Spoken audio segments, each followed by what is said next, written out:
Nosso assunto de hoje sobre liderança é um assunto que a gente vai voltar às bases do que é realmente liderar.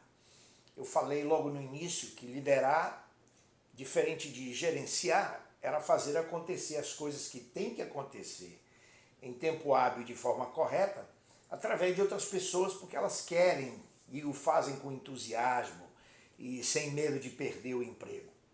Então a pergunta que fica muitas vezes é: o que é realmente liderar?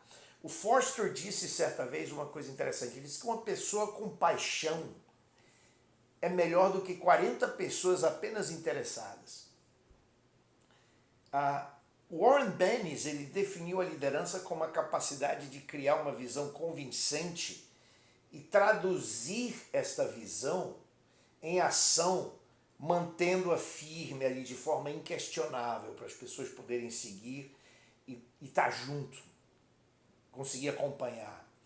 Ele disse, por exemplo, que gerentes fazem certo as coisas, enquanto os líderes fazem as coisas certas, as coisas que realmente deveriam ser feitas. Ele estudou 90 pessoas bem-sucedidas em diferentes áreas, incluindo esporte, música, negócios, e ele identificou 4 habilidades-chave que eram comuns a todos. A primeira que ele definiu foi a habilidade de criar essa visão. E a habilidade de criar e comunicar essa visão de forma efetiva e traduzir isso em ação.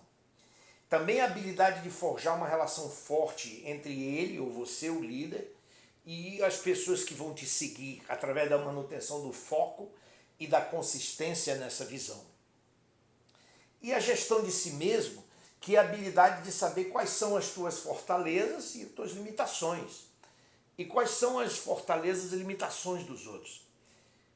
Você vai ter que ser persistente, arriscar e aprender constantemente, mesmo que seja através do reconhecimento dos teus próprios erros.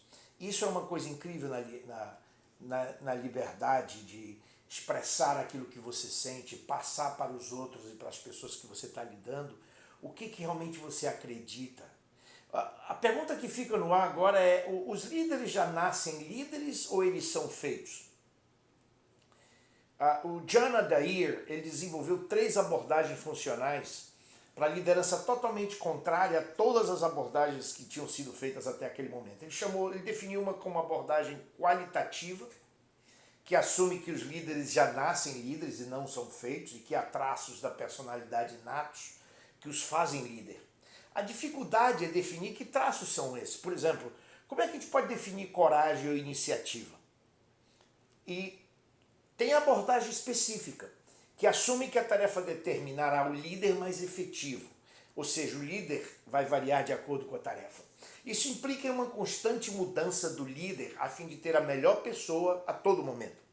Então a liderança nesse contexto é o uso de um especialista em situações que demandam um específico conhecimento ou uma certa competência.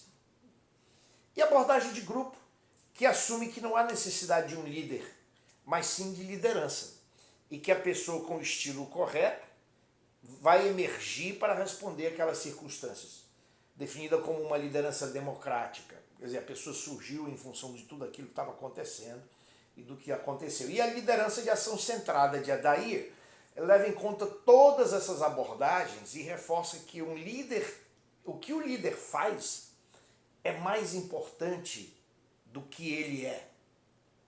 Isso sim é uma grande característica do líder. Completar a tarefa é um elemento da liderança. Um grupo é muito mais do que um amontoado de pessoas. Elas se encontram para atingir determinados objetivos. Sua primeira necessidade é avançar na direção correta. Qualquer falha nesse aspecto acaba causando a desintegração do grupo. O Cattell sempre disse que o grupo era um conjunto de organismos para os quais a presença de todos era fundamental para o sucesso individual. Ou seja, você depende do outro para ser bem-sucedido. E no momento em que o líder entende isso, ele está no caminho certo. Aí ele tem que construir a equipe. Para um grupo atingir esses objetivos, os membros dessa equipe vão ter que cooperar de forma eficaz. E para você como líder, manter a moral desse grupo é simplesmente fundamental. As necessidades individuais deles vão ser preenchidas com esse trabalho.